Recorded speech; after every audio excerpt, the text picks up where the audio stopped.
Hey, what's going on, guys? So in today's video, I will show you how you can scan documents on iPhone. Now, this is going to be quick and easy, so let's start. So first, let's go ahead and open up Notes app. And from here, tap on the Notes icon on the lower right corner. And here we have a new note. Now we can scan a document here by pressing the camera icon right here and choose Scan Documents.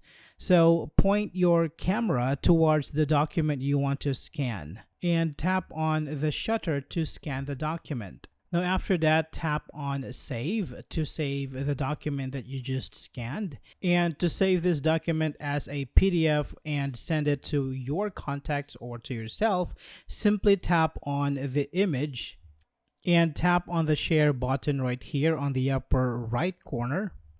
And as you can see here, this is now a PDF document which you can send through email, messages, or any other social media platform. Alright, so that's it for this video, guys. Thank you for watching, and I will see you on the next one.